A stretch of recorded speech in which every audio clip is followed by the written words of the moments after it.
Neste episódio, Espanha.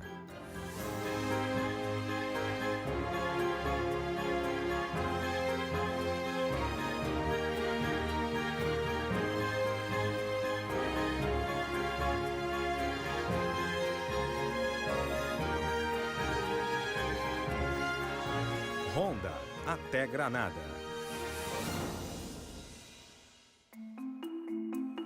Começaremos nossa viagem na cidade de Honda, o berço das touradas modernas.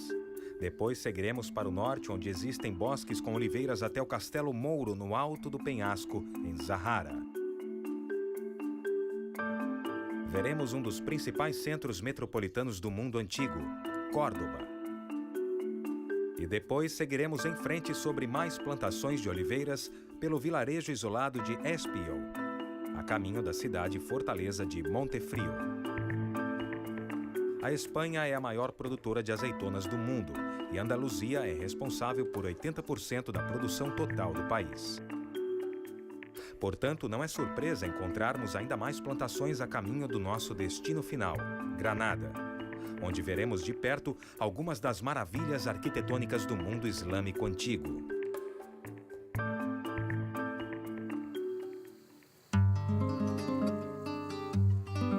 Nas palavras da escritora britânica de viagens Jane Morris, a imagem da Espanha é a imagem de Andaluzia. As tradições regionais do cultivo de oliveiras, touradas e flamenco tornaram-se um símbolo da Espanha.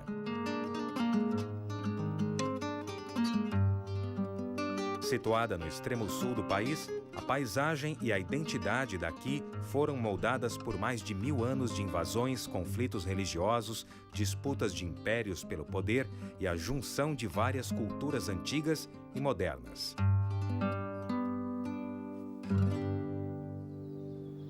Talvez nenhum povoado personifique melhor o ecletismo cultural e histórico de Andaluzia do que a cidadezinha de Honda.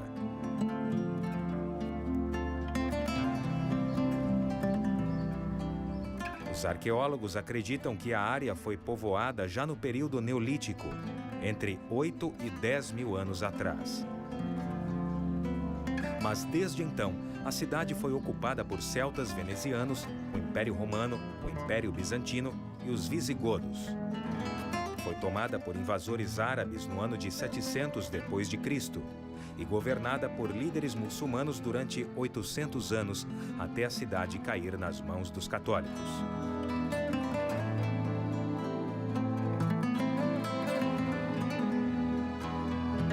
Foi uma das regiões que mais sofreu durante a Inquisição Espanhola, resultando na execução, exílio ou escravidão de milhares de muçulmanos e judeus.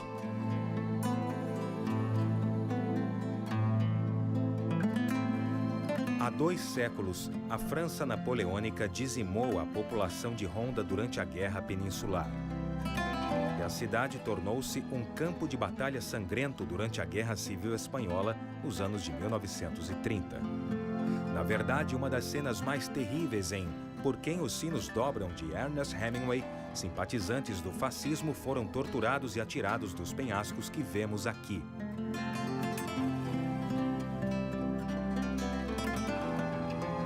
Mas esse tempo ficou para trás e hoje, com uma população de apenas 35 mil habitantes, Honda é a cidade que cresce mais rapidamente na Andaluzia. Tal crescimento é alimentado principalmente pela economia do turismo, intensificado pela fama da cidade, berço das touradas modernas. Pedro Romero, provavelmente o mais famoso toureiro da história, nasceu em Honda. E seu pai teria sido o primeiro a enfrentar o touro diretamente, sem estar montado em um cavalo. Diz a lenda que Pedro matou sozinho quase 6 mil touros dessa forma. Aqui nós vemos a Praça de Touros de Honda, a mais antiga arena de touradas na Espanha, onde uma vez por ano, em setembro, moradores e turistas se reúnem para assistir à corrida goiesca, uma apresentação da tourada tradicional do século XVIII.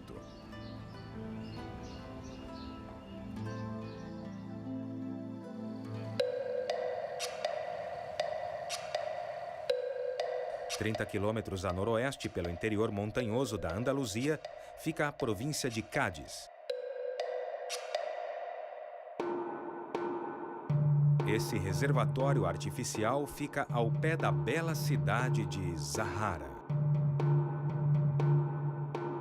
De frente para o grande vale entre Ronda e Sevilha, a cidade de Zahara se desenvolveu ao redor do castelo mouro construído no alto dessa colina. Devido à localização estratégica, muçulmanos e cristãos disputaram o controle do local até 1407, quando ficou permanentemente sob domínio cristão. Zahara é um dos pueblos blancos ou cidades brancas, assim chamadas por causa das construções revestidas de cal por toda a encosta. A população é de apenas 1.600 habitantes. E embora não haja aqui uma indústria propriamente dita, ainda existem algumas fábricas de azeite antigas e de pedra.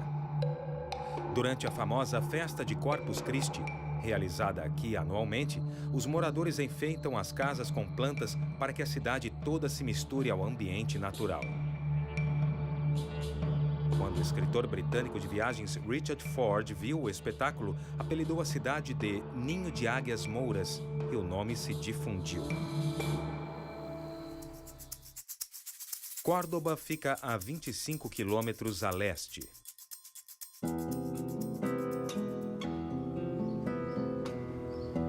Córdoba foi a sede do poder regional durante mais de 1000 anos e, segundo alguns dos historiadores, a cidade mais conhecida do mundo nos séculos X e XI.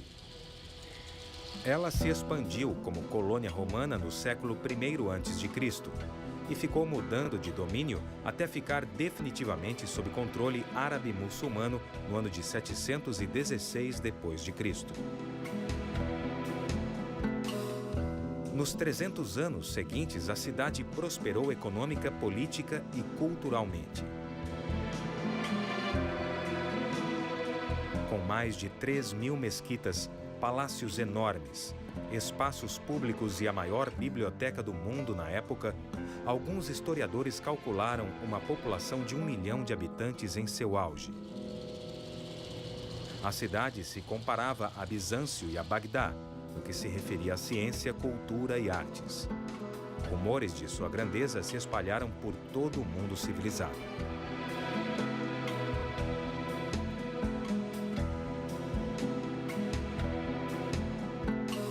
Nenhuma estrutura simbolizava melhor a ascensão e identidade diversificada da cidade do que a Grande Mesquita.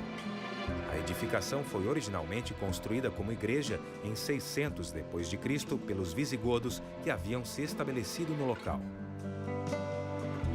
Os muçulmanos compraram metade da igreja no início do século VIII e durante 2 séculos fizeram um trabalho de revitalização para transformá-la na mesquita atual.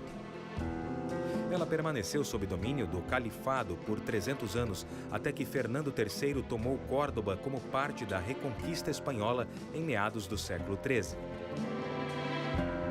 Foi durante essa época e depois que muitas características equestres foram acrescentadas. Uma catedral foi construída no centro da estrutura e a pequena torre foi convertida em campanário. Atualmente, a região em torno da Grande Mesquita, incluindo a própria estrutura, foi declarada Patrimônio Mundial pela Unesco. Esta é a conhecida Plaza de la Corredera a céu aberto. O local que já serviu para lutas entre gladiadores, touradas e exibições de tortura durante a Inquisição Espanhola, é hoje uma praça para fins mais pacíficos, como shows de rock, mercado de frutas e uma feira de artigos de segunda mão aos sábados. A magnífica estrutura Alcázar de los Reyes Cristianos, ou Palácio dos Monarcas Cristãos, exerceu um papel importante nas leis espanholas e mundiais. Foi sede da Inquisição Espanhola durante 300 anos, e os banhos árabes subterrâneos foram convertidos em câmaras de tortura. Em um tom mais leve, foi onde Fernando e Isabel conheceram Cristóvão Colombo e o incumbiram de uma viagem para o Novo Mundo.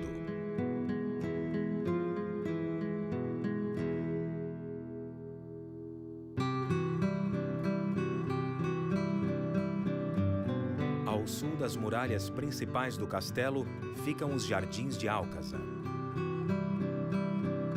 As piscinas, terraços e fontes do jardim mostram as origens islâmicas. Em Córdoba, muitas pessoas vêm se refrescar nos jardins em dias quentes do verão. Ciprestes e palmeiras enfeitam os caminhos. Laranjeiras e limoeiros dão mais fragrância ao ar.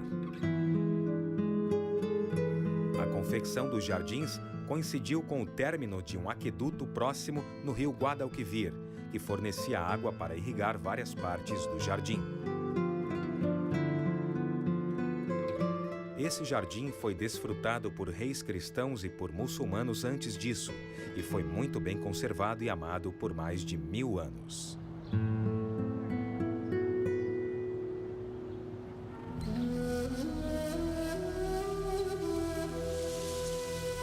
Saindo de Córdoba, passamos mais uma vez por uma plantação de oliveiras a caminho de Espiau, ao sul. Uma pequena comunidade de 4.000 habitantes se destaca no bosque de oliveiras como um grande navio branco no mar. A torre de vigia do navio seria o castelo, que foi construído no século XIV e é hoje residência particular da duquesa de Osuna. A comunidade foi considerada colônia romana por Júlio César, depois que os moradores auxiliaram na campanha do imperador contra Pompeia. Assim como boa parte de Andaluzia, Espiau foi um assentamento mouro antes de ficar completamente deserto durante a Reconquista Espanhola. Rei Arias de Castro teria mandado construir o castelo e repovoar a cidade por volta do ano de 1300.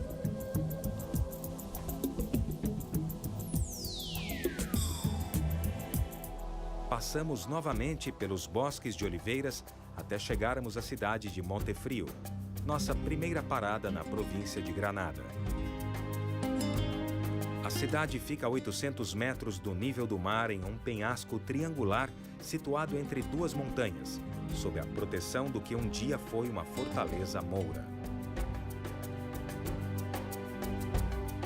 Vestígios arqueológicos de 5.000 anos atrás, na Idade do Cobre, indicam que uma área muito maior já foi habitada. Mas, após a conquista dos mouros, os habitantes da região se refugiaram no local que vemos agora. As casas foram construídas dentro e ao redor desse penhasco impressionante, como medida de precaução contra os ataques de exércitos cristãos. Essa igreja gótica, Castillo de la Via, foi construída no local da fortaleza moura que protegia a cidade.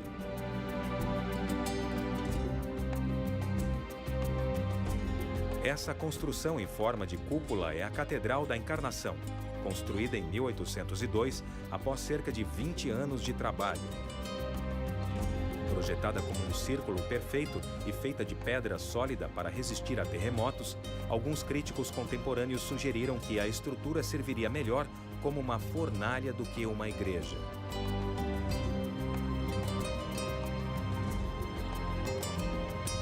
Aqui, a Igreja da Aliança foi originalmente habitada por monges franciscanos no início do século XVIII. Desde então, além de servir como igreja, foi também conjunto habitacional, prefeitura e, mais recentemente, uma padaria.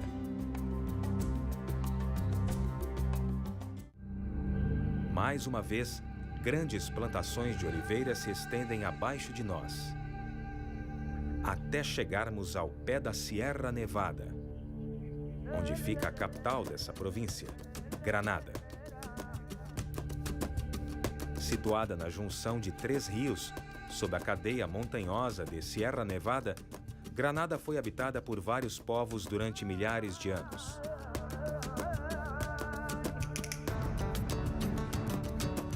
Espanhóis, judeus, venezianos e romanos assumiram o controle da região. Mas com sua arquitetura e religião únicas e tendência para estabelecer povoados fortificados, foram os mouros que deram a Granada sua identidade física e beleza moderna.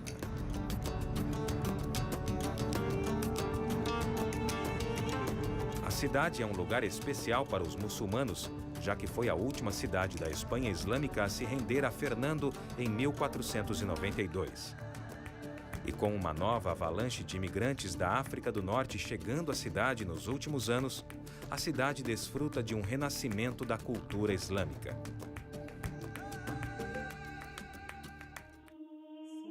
Esta é a Catedral de Granada, construída durante a Renascença espanhola no início do século XVI. A estrutura foi projetada aos poucos por diversos arquitetos e escultores. Daí a variedade de estilos na edificação, como o gótico, o barroco e o clássico renascentista.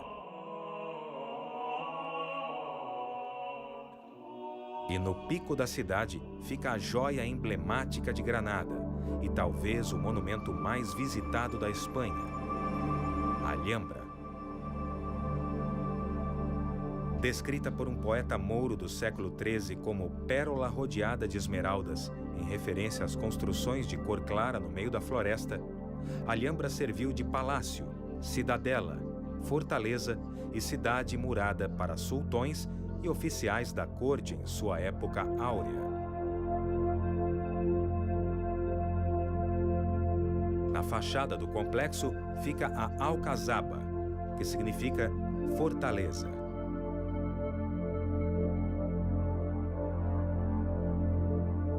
Construída no século IX, essa era a estrutura original no local. Está localizada no ponto mais alto da colina de Sabica e consiste de um sistema detalhado de muralhas altamente fortificadas com 3 torres gigantescas. A maior e certamente a mais importante é a torre principal, a Torre de Vela, ou Torre de Vigia. O sino grande na frente da torre é tocado por jovens mulheres em sua busca por um marido, evitando assim a vida de solteira.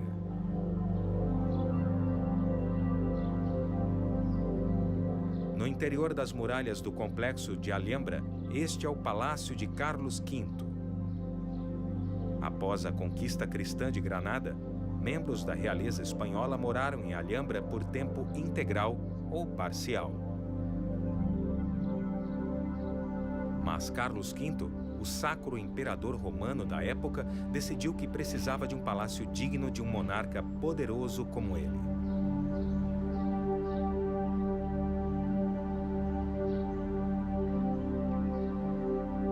Com 17 metros de altura e o pátio circular que vemos agora, a construção foi considerada avançada para a época. Ela foi projetada no estilo inovador e maneirista no início da Renascença espanhola. Alguns historiadores de arte afirmam que esse estilo não tinha precedentes antes da construção do palácio. Adjacente ao palácio fica o Pátio das Murtas, assim chamado devido às fileiras de murtas plantadas ao redor da piscina retangular. Nas casas hispano-muçulmanas, o pátio tem importância vital. É ao redor dessa área que ficam todos os cômodos, indicando a riqueza da família. O principal elemento em qualquer pátio são as piscinas, fontes e partes com água, todas determinantes do estilo. A leste da colina de Sabica fica o General Lee, aninhado na Colina do Sol e separado de Alhambra por uma pequena ravina. Se Alhambra foi construída principalmente com fins defensivos e governamentais, General Lee foi concebido e construído apenas com fins recreativos.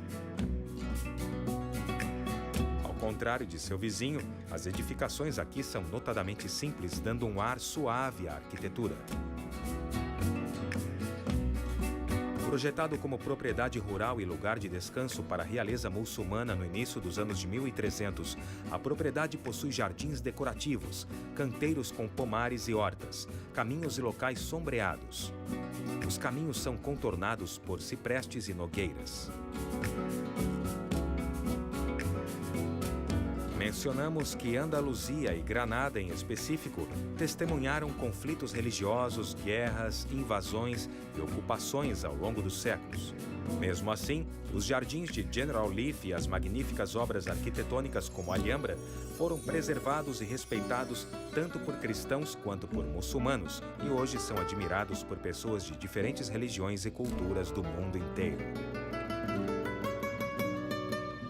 A história de Andaluzia foi marcada por conflitos e contrastes culturais gritantes.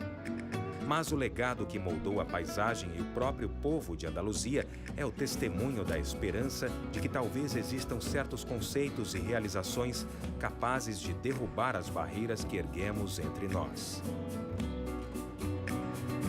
Esta é a história de Andaluzia e um lugar perfeito para encerrarmos essa viagem.